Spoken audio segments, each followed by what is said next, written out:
Hello everyone. My name is Asula. I'm 32 years young, and I'm a wife and mother of 5 children, 3 girls and 2 boys, and I am married to the love and the headache of my life. And I have an older daughter. Her name is Jamila, who is 14 years old, but she thinks she's 30, and all she's really good at this moment is giving me the highest blood pressure there is, and the stress. So just pray for me on that one. And then I have my son Jules, he's such a shy, handsome, well-mannered young man. So your daughters will be paying dowry for him. Ladies and gentlemen,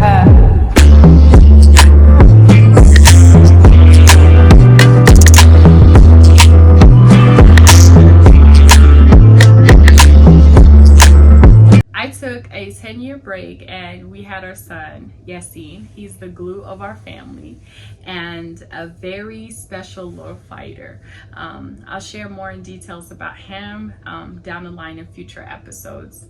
Then a year later after him, I gave birth to our daughter, Sutfa. She's the Sour Patch Kid. She's 1 minute sweet and the next minute she's sour. She literally terrorizes us in this house. I don't know how she manages to do that, but she's something else, but she's such a sweetheart at the end of the day. And then let's see here. Then we have our last but not least, our baby girl, Mesa. She's such a sweetheart. She's such an angel. She's the definition of love.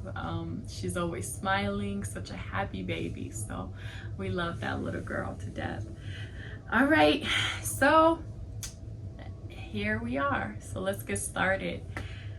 I decided to create this YouTube channel because I felt there is a need in the Sudanese community for us to have an open and honest dialect about our failed marriages, broken families, war, poverty, unhealed wounds, trauma, PTSD, mental health in our communities.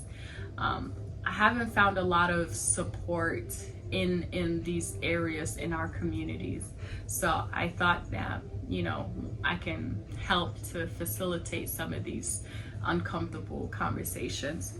So you guys, as y'all know, I am really nervous. This is my first video, so please bear with me as I navigate through this, and we'll get better at it. So bear with me. And I do have my notes here, so if you just see me looking down, I'm reading my notes to make sure I don't forget anything. So, all right, so these are a very hard topic for us to discuss in our communities, and we tend to shy away from them or worry about what will people think of us if we admit we do need help or guidance in a lot of these aspects. I'm here to let you all know that it's okay. As you all know, I am a very flawed human being, just like you all. I've gone through a lot of things in life. Those that know me personally know the challenges that I had to face within my family, the things that I've endured, the trials and tribulations. So I stand here before you all and I'm still nowhere near healed. So it takes a lot. So we can get through this together. All right, so let's talk about it. And before you guys don't forget to like and subscribe my channel, so anytime I post, you guys stay tuned, and you guys are the first to know. Alrighty, so let's start off from the beginning. I feel like everything starts at home, right? So what's molded us and shaped us into the individuals that we are today is our past. So who's to blame? Is it your mother or your father? So if I'm being honest with you, I put majority of the blame on our mothers. So I feel like they have failed us because I truly believe a mother is the blueprint of our families. I know our beliefs that the man is the head of household. He doesn't hold merit on the mother's influence, in my opinion, though. Her role, a mother's role in our, the African community is very vital. A mother is truly the head and the tail of it all. So let me explain why is that ends up being the blame all on mother. So mothers give birth to sons and daughters, and all the responsibilities are left to her for children's upbringing in our cultures. Mothers raise their sons different than daughters.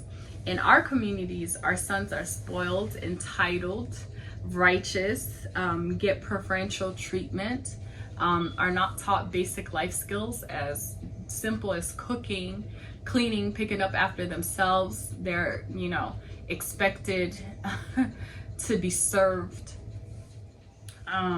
They're programmed to believe that a woman's job is to do everything for him as his mother did. So we're always put in a position where the woman has to mother the husbands or has to mother the man that she's with. You don't teach, I feel like the mothers don't teach their sons, they don't teach or prepare their sons how to be great fathers, and how to be helpful and loving husbands who value their families, because they do everything for their sons and they end up expecting that same treatment from their wives or any woman that's in their life. In our communities, Sudanese say a man is like a wife's child. But I don't understand why is that. I feel like you mothers teach your sons it's okay to be abusive, to abuse your wife, to be toxic, be irresponsible, and be an absent father who avoids his paternal responsibilities and duties as a father. But why? I feel like the reason why a lot of the mothers do that and raise their sons this way is because them too, they don't know any better. And their mothers did the same thing, and their mothers' mothers did the same thing. So it's a never-ending cycle, generation after generation. So there has to be a point where we need to nip this in the butt and change the narrative, and cut that cycle and start our new traditions. All right, so, and I feel like when it comes to these type of situations, when a man gets older, he's so used to certain ways that when he makes his own home and is with a wife and problems arise within their family, it's usually the mothers, the cousins, the sisters of the husband who tend to harass, abuse, belittle the women. They are the ones that are usually giving them so much backlash. If a woman wants to leave the husband, or she's in an abusive marriage, abusive home, mentally, physically, spiritually, I feel like in our communities, the women are not supported at all. And it's not even about men at this point. It's the women in our communities who tend to abuse that woman who wants to get out of the situation she's in. And we tend to tell her like, oh, she needs to stay in her house. If she doesn't stay with this man, then everybody's gonna say negative things about her, and they're going to talk bad on her, or they're going to, give me a second. Instead of you as mothers, sisters, or cousins correct and guide your sons or brothers or cousins into fixing their ways and save their marriages, here y'all go with the, oh, that woman was a bad woman, or she wasn't taking good care of home, or she wasn't a good wife, or she wasn't good mother. Find different ways to basically just say that that woman was not doing your brother or your cousin or your son's justice. So the blame is always on the woman no matter what. And it's us women that carry that narrative to bash and belittle that lady. So to say that she doesn't take good care of our sons. We need to find him another wife. This woman, she's bad, she's trouble, she fights him, she's this and that. You'll never leave anything on that woman. But you also fail to see what your sons have done to these ladies for them to behave or react this way. No woman wakes up scorned, bitter, or crazy. These men treat these women anyhow because our culture and society has conditioned them that no matter what they do, it will never be their fault, and they will always fault the ladies. And the person that's navigating all of this is the men's mothers, sisters, all the female family members, honestly. And I've seen this happen so many times in our communities. It's the women's that ruin other women's homes. So I've witnessed where men can be happily married, and most of the problems that end up happening in their household doesn't come from the husband and the wife. It comes from the guy's family. It's always coming from the guy's family. Most of the woman's family, they are usually always respectful because they don't want to ruin their daughter's house. They don't want anything to happen to their daughter for her to lose her family. So most of the drama, the problems always tend to come from the man's family, even to the point where I've seen a lot of family members even introduce the men, these married men, to single girls to say, oh, you can marry another wife. Leave that one. She's this, she's that. Even if he has kids with her. It's very sad. It's very sad. So if you ever find yourself in those positions to where you have interjected into someone else's home in marriage to the point of you causing them to lose their home, because of your doings, you really need to reevaluate your morals and your integrity, because what you're doing is not right. I don't care who that man is to you. You should not interfere in their love life, interfere in helping to breaking someone's home. Anyhow, so it's like, it doesn't matter in our communities where a man can get married 3, 4, 5 times. He's still a man. He's still celebrated. Oh, he's such a good guy. Oh, he's so this. Oh, he's so that. And then what they would say, all those other wives that he wasn't married to or didn't marry to, oh, she was bad. Oh, the other one was this. The other one was crazy. And the other one was this. Like they say, kullu manafin. So it doesn't matter. We're always gonna find flaws and faults into the women's in our communities, but never the men. Never. No matter what they do, they're celebrated instead. So I have a real good question for everyone. I really hope someone can guide us with some great answers to this, because where are the rights, the protection, the love and guidance for our girls, for the female, the women's in our communities? Who will stand up for them? I can't believe that even, you mothers force your daughters to deal with the cycle of abuse and injustice just for the sake of, society, to impress our communities, for the sake of, having a daughter who's married. You would want your daughter to endure such pain instead of standing up for her. I've seen so many family members, where a female would go to her family for assistance or for help, and they would tell her, go back to your home, go back to your husband, go back to your house.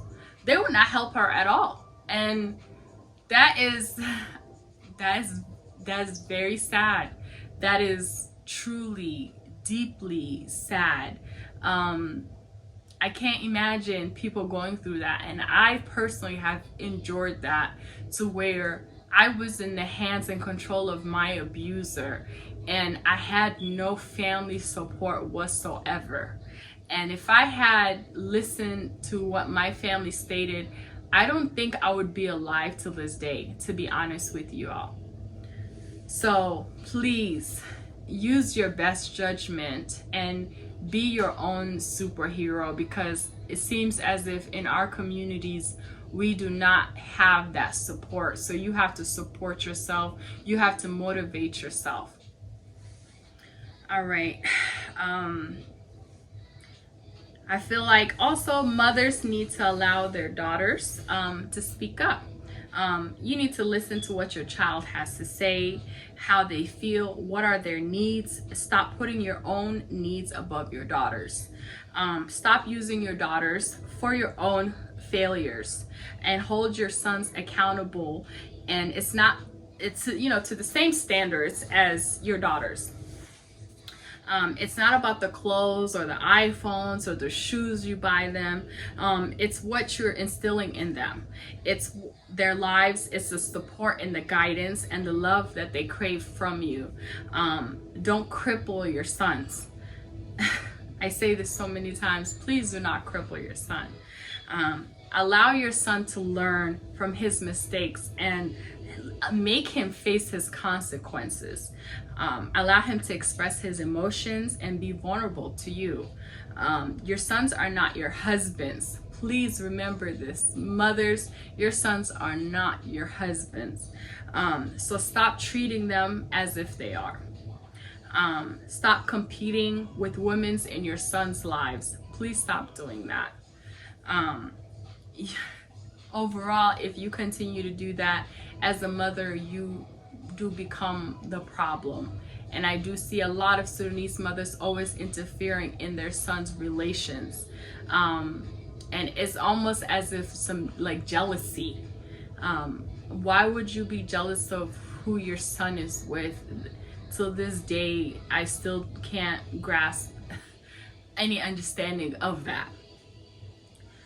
I feel like you mothers, you shape our generations, you raise us. So you have to change your ways in order for us to have healthy homes, healthy marriages, and upbringing that doesn't scar us for life. Do you understand that? Let me repeat that one more time. You have to change your ways in order for us to have healthy homes, healthy marriages, and upbringing that does not scar us for life. A lot of us are now dealing with those scars. So now on to fathers. These are the father roles. You fathers are conditioned, but you need to snap out of it and create a different environment and experiences for your children. Most of the Sudanese fathers don't know what their kids ate daily, what their kids feel, what they wear, buy, what they like, what they dislike, etc. You get where I'm going with this. They have no clue who their child is or what their child is. They basically have no bond or relationship with their kids, nor are they aware of their children's mental health. And then they are surprised when something happened in their children's lives or when kids begin to act up. They don't know why. As a father, you should be present in your child's life, the girls and the boys. It's imperative because it later becomes a factor in who they become and how they behave as adults. Majority of Sudanese men come home from work, be on their phones, watch TV, go visit friends, play dominoes, you guys know. But for a man to spend quality time with their children is really unheard of in our community, in Sudanese community. There's very rare gems in our community that are doing an amazing job and are leading by example. But the rest of them are so far behind. For a Sudanese man to take his children out by himself without the mother, spend some quality time with their kids, give their mothers a mental and physical break is a rarity in our communities. And honestly, a lot of mothers do need that break. They need that space for themselves. Not all the time just put the entire responsibility on the mom just because you're a man. It is your child too. It is your duties to help care for that child as well. not everything has to be on the mother. Yeah, if you understand how hard it is to take care of a child, you would feel sorry for your wife, and you would give her a break. Whether it's your wife, the mother of your child, whether you guys are together or not, she deserves and need a mental and physical break from your children. She needs days or weekends to herself for her to enjoy, to remember who she is. All right, so but I feel like for these guys to call themselves fathers, but they haven't earned that title, is beyond me. Because not everyone that's called a father is actually a father. I feel like it's such an important title that a lot of men do not deserve that. They don't deserve that title. I feel like, it's a rarity for me, like, to see a Sudanese father to sit his children down and share his life stories, any wisdom with them, and his failures, mistakes, any successes of his youth. It's really rare these days for that to happen. In our communities, a lot of Sudanese sons, they suffer in silence, to be honest. They do suffer in silence because they don't have close bonds with their fathers. A lot of our Sudanese youth have become victim of rape on both genders. So whether it is, boys or girls, they have become victims of that by family members, friends of the family, friends at school, friends outside. There's a lot of things that happen to these boys and kids that you don't know about. They have experienced war, poverty, sexuality, conflicts, and confusions. That's a lot these days that's happening in our Sudanese community. So these things, a father, if he's present and is able to talk these things through with their kids, it'll be so much more beneficial in guiding your child. So, but a lot of these things will remain, in silence, because these boys or girls, they were never taught to speak about these issues. Speak to your children so that they can be able to open up to you. So I feel like, why do you Sunnis think that now our Sudanese girls are marrying like outside of our community? A lot of Sudanese girls now are marrying either white men, Haitian, blacks, Indians, Asians. I've seen it all these days, and I feel like because they want partners, they don't want to be modern day slaves, to be honest. And to be unappreciated and undervalued.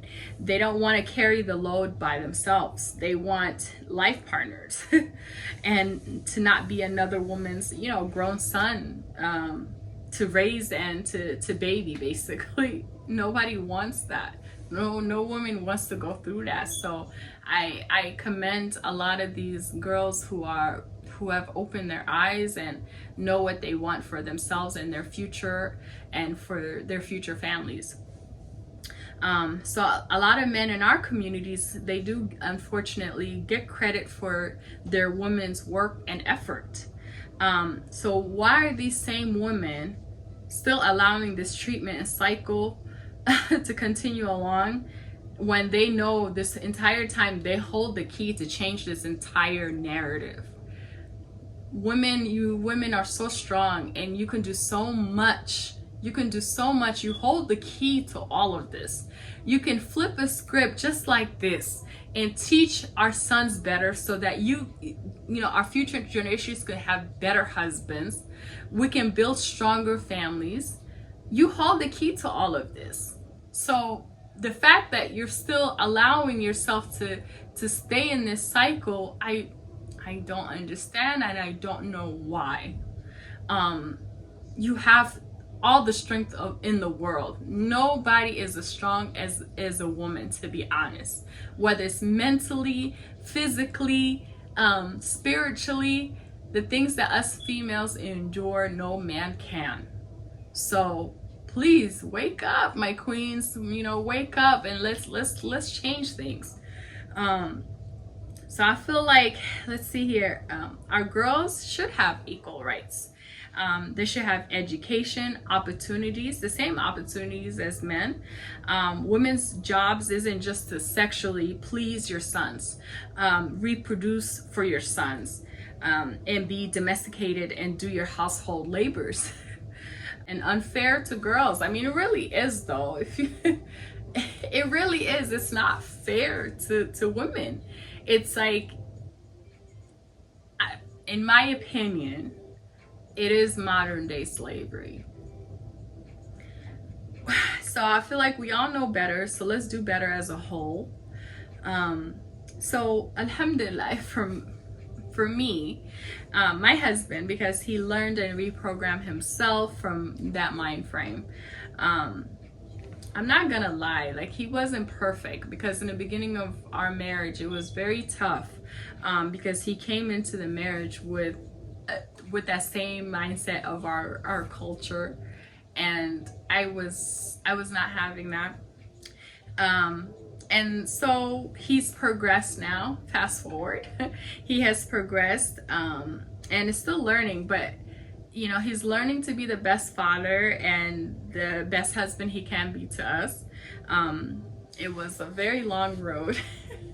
It was a very long road, but we got here. We've made it all these years now, so I'm very proud of him. He changes diapers. He helps to clean around the house. He, you know, helps cook. He helps do laundry. He's not the best cook, so he really doesn't do any cooking. I won't lie on that one.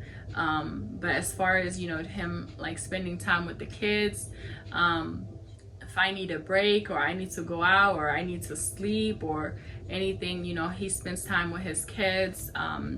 He would change their clothes, bath time, he would take care of that. So yeah, so we're getting there. So I'm saying all of I'm saying all of this to say there's always time for us to change, no matter the age. It's up to you to want to change as men, and it's up to women to accept the treatment or demand change. I feel like it starts with you. Till next time, we will cover more topics. And please, again, do not forget to like, subscribe to my channel, and turn on your post notifications so you don't miss any of my videos. And I'll be back next time, and hopefully next time I won't be as nervous as this first video, so you guys bear with me.